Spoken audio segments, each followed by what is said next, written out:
In the world of art, there exists so much variety that even the most picky of people will be able to find something that they can resonate with.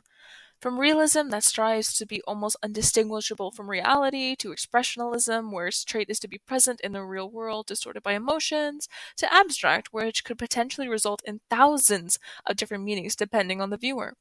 There is something for everyone, except one man's art.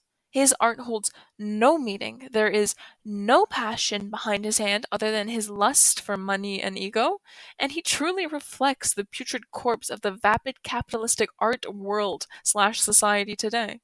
And who is he? Well, he is Damien Hirst. So, who is this man that I ever so lovingly despise? He is a British artist who attended the fine arts at Goldsmith, University of London.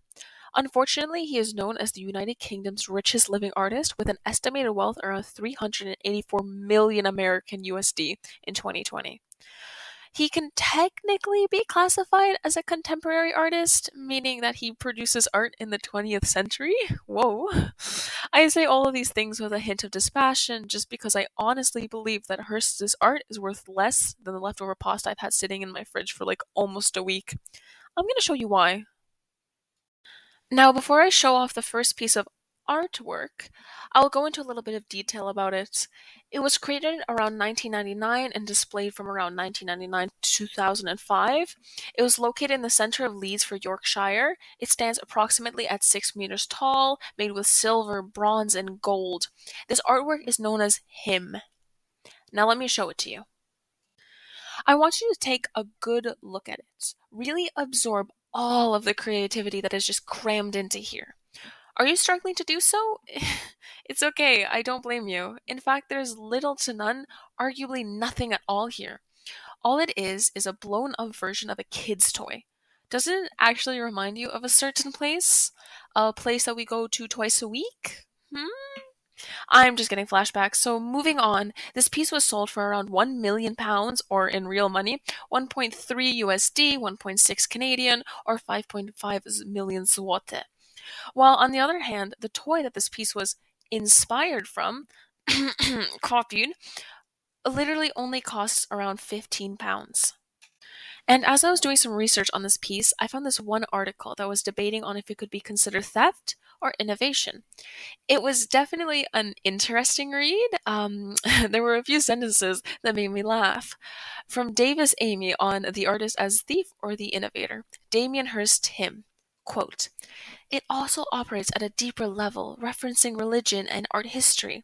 The title hymn is a pun on the masculine pronoun and reflects a religious song or poem of praise to God or a god. The sculpture is obviously not a poem or a song, but perhaps could be identified as an image that reflects a representation of object used in worship. The sculpture's material includes bronze, silver, and gold, components just as in idols worships around the world. Unquote.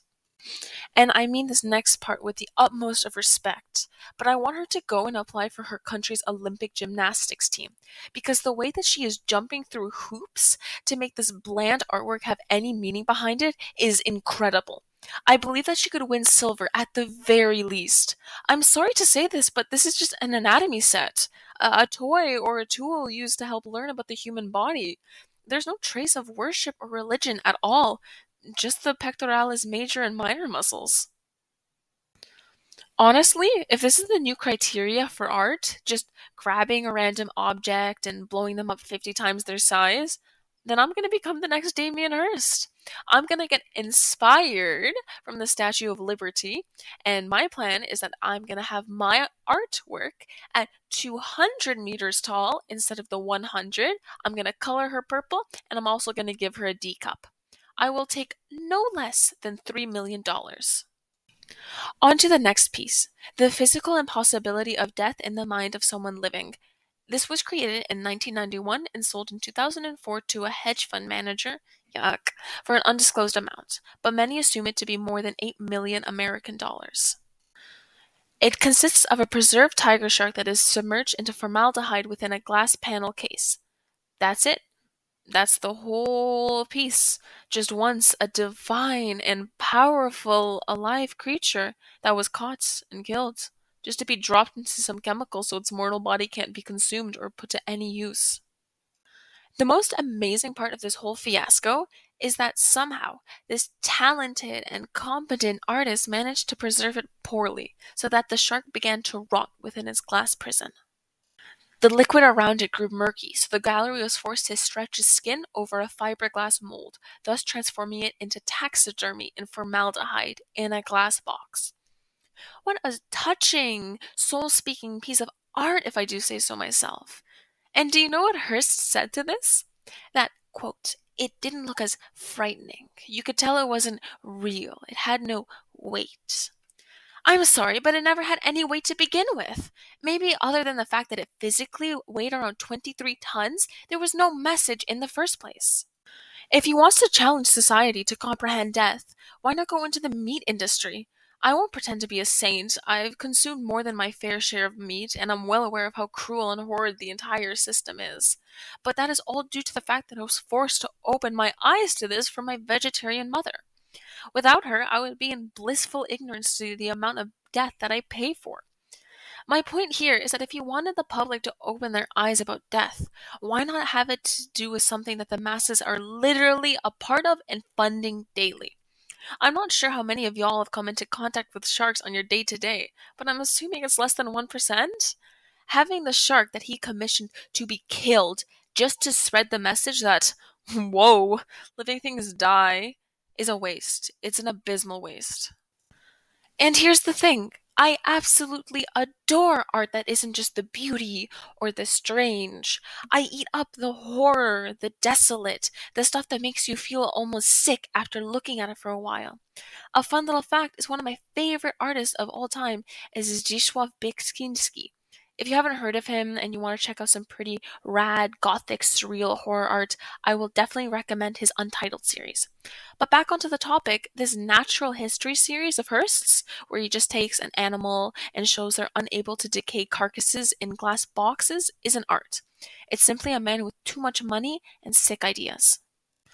Lastly, I'll be discussing his spot paintings, which are arguably his most famous paintings and the ones most closely associated with the artist.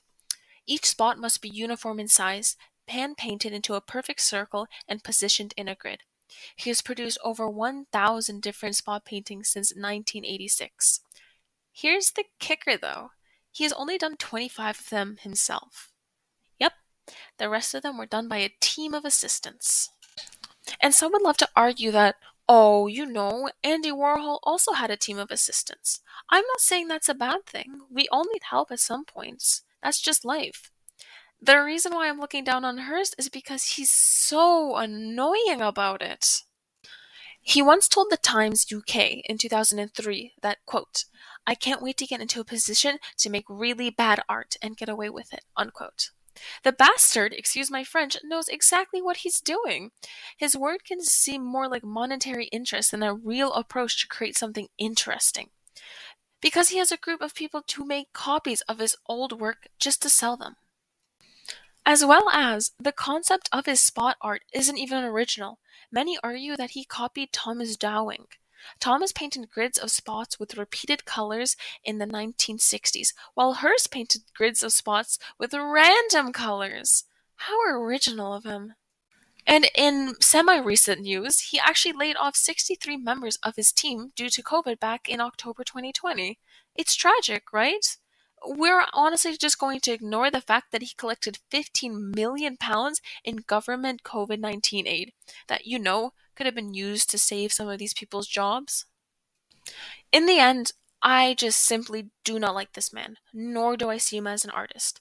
If anything, he is more closely related to a marketing genius. Sure, he did make it easier for striving British artists to climb the ladder into the art world today. I can give him that. But the fact that he's barely original, very self-centered, lack of creativity on pieces which he solely produces, and apparently is horrible to work with or for, makes him overall a dickhead. And here's the thing though, I would strongly urge you to go browse his creations for yourself. My view is heavily biased coming off more of a traditional appreciation of art, so maybe you will appreciate his content.